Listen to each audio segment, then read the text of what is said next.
পুরুষরা নিজ দায়িত্ব পালন করে না, আবার নারীরাও নিজ দায়িত্ব পালন করে না, আর এভাবেই তারা চরম টানাপোড়েন আর দ্বন্দ্বের কারণ হয়ে দাঁড়ায়। আল্লাহ শুরুতেই বলেছেন যে স্ত্রীরা হলো সংশোধনের উৎস, তারা প্রশান্ত, তারা আসলে নিজেরাই শান্তি, নিজেরাই যেন কল্যাণ, তারা সব ধরনের মানসিক চাপ দূর করে দেয়। এটাই হলো প্রথম গুণ। এরপর তিনি বলেছেন অনিতাতুন, আনুগত্য করতে আগ্রহী। কেউ কেউ এর ব্যাখ্যা করেছেন আল্লাহর প্রতি আনুগত্যে আগ্রহী, আর এটা সত্যও বটে, তারা আসলেই আল্লাহর আনুগত্য করতে আগ্রহী। এর অনুবাদ করা হয় অনুগত হিসেবে, যেমন আল কুনুতু লিল্লাহ, অর্থাৎ সেই কুনুত যা আল্লাহর জন্য। আল্লাহ বলেছেন কুমু লিল্লাহি কানিতিন, অর্থাৎ এমন আনুগত্যের আগ্রহ পোষণ করো যা একমাত্র আল্লাহর সন্তুষ্টির জন্য। কিন্তু এর অর্থ আসলে কি? এই প্রসঙ্গ এখানে কেন আসলো? কারণ এক পক্ষ যদি এমন হয় যে পুরুষদের এটা নারীদের জন্য করা উচিত, আপনি আশা করবেন বাকিটা হবে এমন যে নারীদেরও উচিত পুরুষদের জন্য করা। তো এর মাঝখানে কেন আল্লাহ বললেন হ্যাঁ পুরুষদের জন্য নারীদের এমনটা করা উচিত, তবে এই অংশটুকু আল্লাহর জন্য?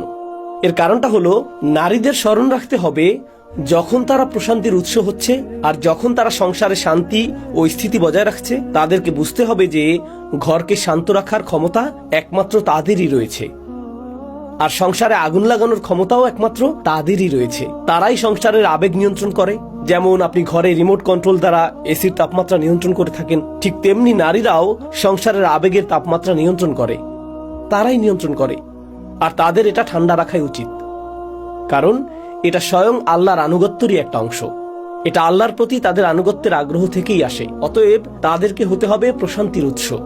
আসলে উভয়কেই দায়িত্ব পালন করতে হবে, কারণ পুরুষরা তাদের দেখাশোনা করছে আর বিনিময়ে নারীরা শান্ত থাকছে। আমরা জানি কিছু মানুষের ক্ষেত্রে মানসিক নির্যাতনমূলক সম্পর্কের ক্ষেত্রে কি ঘটে, একজন অনবরত বলতে থাকে শান্ত হও শান্ত হও, ঠিক আছে ঠিক আছে, প্লিজ রাগ করো না। আর যত বেশি আপনি এটা বলেন, না আমার সাথে কথা বলবে না, আমাকে একা থাকতে দাও, ইত্যাদি ইত্যাদি, তো একজনকে রেগে থাকতেই হবে।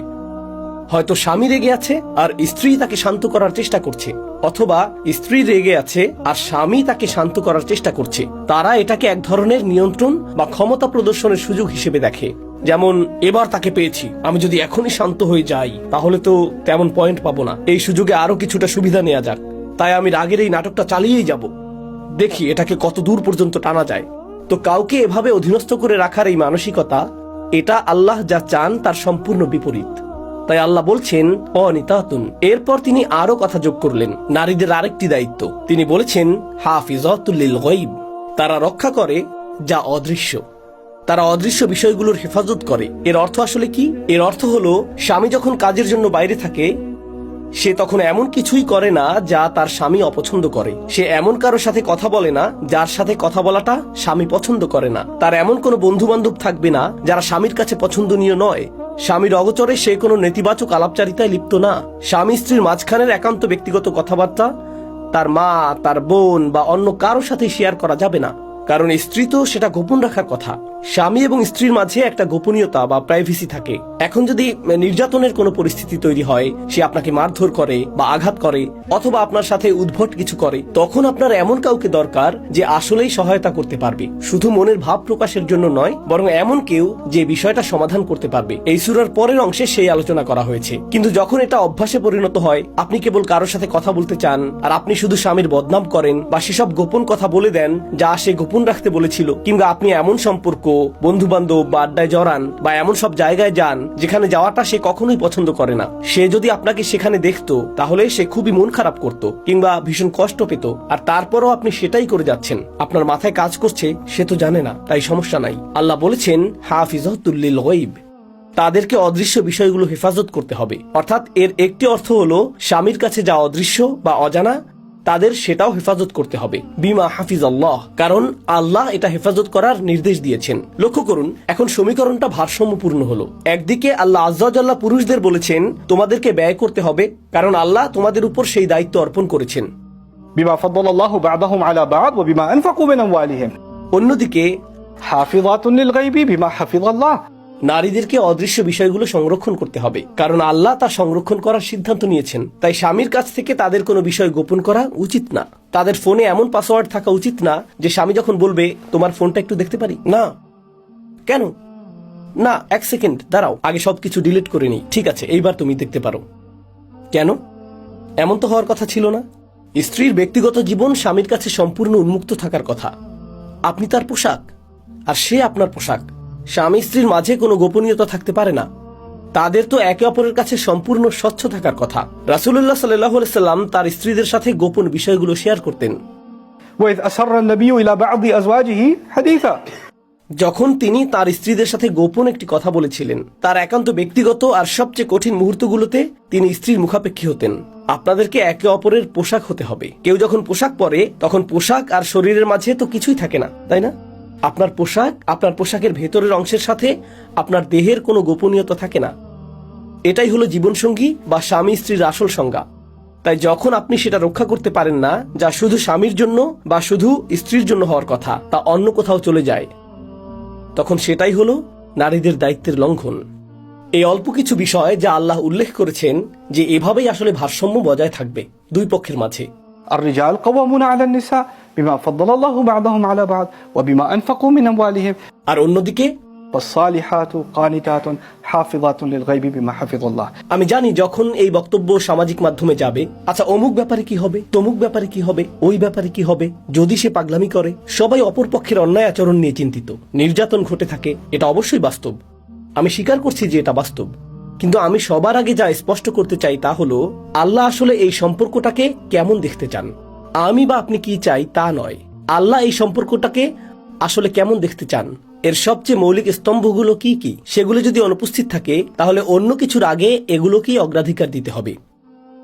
শত শত দাম্পত্য সমস্যা থাকতেই পারে, একটা পরিবারে শত সমস্যা থাকতে পারে। যদি আমার বলা এই অল্প কিছু বিষয় নিয়ে সমস্যা থাকে, তবে বাকি সবকিছুই আসলে নগণ্য। এগুলোই হলো মুখ্য বিষয়, এটাই মূল সমস্যা। তাই অন্য কিছুর আগে এগুলোর সমাধান করতে হবে। আর যদি এর সমাধান না হয়, যদি এটাকে সংশোধন করা না যায়, তাহলে আল্লাহ কি বলছেন? فإن خفتم شقاق بينهما فابعثوا حكما من أهله وحكما من أهلها। যদি সত্যিই মনে করেন যে সম্পর্কে ফাটল ধরেছে, তাদের মাঝে বিশাল খাত তৈরি হয়েছে, আর তারা বুঝতেই পারছে না কিভাবে এই মৌলিক সমস্যাগুলো ঠিক করবে, তখন এমন কাউকে প্রয়োজন যিনি পরামর্শ দিতে পারেন। কোনো জ্ঞানী ব্যক্তি, কোনো দায়িত্বশীল ব্যক্তি, যিনি মেয়ের পরিবারের এবং তার পক্ষ হয়ে কথা বলবেন। এবং ছেলের পরিবার থেকেও এমন একজন প্রতিনিধি আনুন, আর তাদের আলোচনার মাধ্যমে এর সমাধান করুন। অন্য কারোরই এখানে জড়ানো উচিত নয়। এটা রাতের খাবারের আড্ডার কোনো বিষয় না, এটা ঈদের দাওয়াতের কোনো মুখরোচক আলোচনার বিষয় না। এই দুইজনের বিরোধ চলছে, এটা অন্য কারো বিষয় নয়। এখানে একজন দায়িত্বশীল মানুষ প্রয়োজন, যার দরদ আছে, যিনি বিষয়গুলো বোঝেন, যিনি অতিরিক্ত আবেগপ্রবণ নন, যিনি অতিরিক্ত রাগী নন। তিনি স্ত্রীর পরিবার থেকে আসবেন, স্বামীর পরিবার থেকেও একজন শান্ত ধীর স্থির মানুষ আসবেন, এবং তারা একসাথে বসে পারস্পরিক আলোচনার মাধ্যমে সমাধানের চেষ্টা করবেন। যদি মিটমাট হয়ে যায় ভালো, আর যদি তা না হয় সেটাও ঠিক আছে। এভাবেই আসলে সমস্যাগুলোর সমাধান হওয়ার কথা। এভাবেই পারস্পরিক ঘৃণা সৃষ্টি রোধ করা যায়। জানেন অনেক সময় কি ঘটে থাকে? মানুষ ভাঙা সম্পর্ক নিয়েই বাস করতে থাকে, তারা কাউকে জানায়ও না, ভাঙা সম্পর্কটাকে জোড়াও লাগায় না। তারা এভাবেই একে অপরের প্রতি ঘৃণা পুষে রাখে। স্বামী স্ত্রীর মাঝে যখন এরকম ঘৃণা থেকে যায়, বাচ্চারাও সেটা লক্ষ্য করে, আর তারা শিখে যে এটাই হয়তো স্বাভাবিক। মা বাবার পরস্পরের সাথে এভাবে কথা বলাটা স্বাভাবিক। যখন এই বাচ্চারা বেড়ে উঠবে আর তাদের বিয়ে হবে, ভাবুন তো তারা তাদের জীবনসঙ্গীর সাথে কিভাবে কথা বলবে।